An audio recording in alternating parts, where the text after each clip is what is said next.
There have been many trends in the workplace that Gen Z has completely just torn down, from things like after work drinks to the use of the thumbs up emojis. Gen Z is just kind of blazing their own workplace etiquette. And one of the things they are not here for is the 2-week notice. Here to talk about the Gen Z quitters that are bothering to give them and the effects it's having on today's workforce is psychologist and executive coach, Dr. Lisa Orbe-Austin. Hi, Dr. Lisa. Hi, Natalie. Looks like they're at it again. We're going to start with a survey from the Clever Real Estate that surveyed 1,000 workers who had quit their jobs during what we've talked about here, the Great Resignation. And it found that 49% of respondents offered their employees 1 week's notice or less, while 1 in 4 workers gave no notice at all before leaving their job. Maybe for you and I, this is something kind of unheard of. Can you talk about what's behind this trend right now?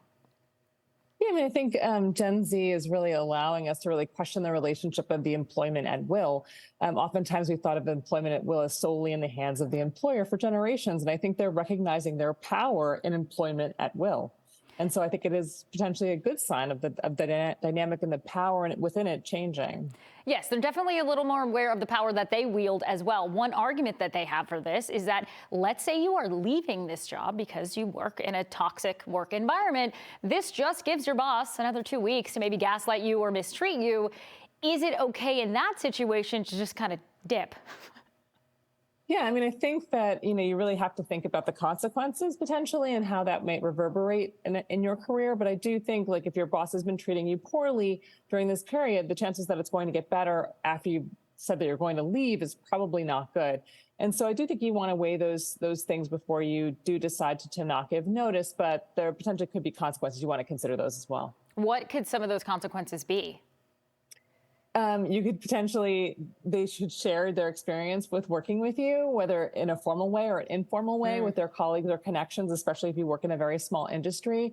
You can also potentially, damage the relationships that are there because they're angry at what happened as a result of you leaving. You left them with extra work. There was no backfill. All of the things that can happen as a result of leaving immediately.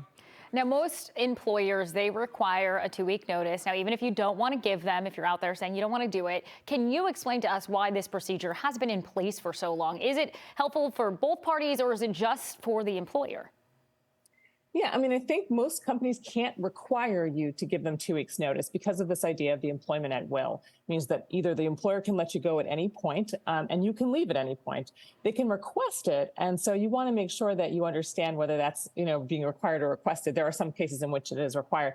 But I do think what they're asking for, and the reason why, is because they do need some period of transition to hire somebody in your replacement, to think about what projects you have and how to pass them on, to think about how, the organization's going to function or the department's going to function without you. So there may be some transitionary pieces. But as you can see in many of the firings that have happened, sometimes they don't need you, and they can send you an email and they don't need you tomorrow. So I do think there is a question as to whether or not this is really required, or does it just benefit the employer? Right. So for the most part, as you mentioned, this is just courtesy, this is practice. But what about jobs that do require that because you are in a contract? How are those different, and what are the consequences on that end for not giving it 2 weeks?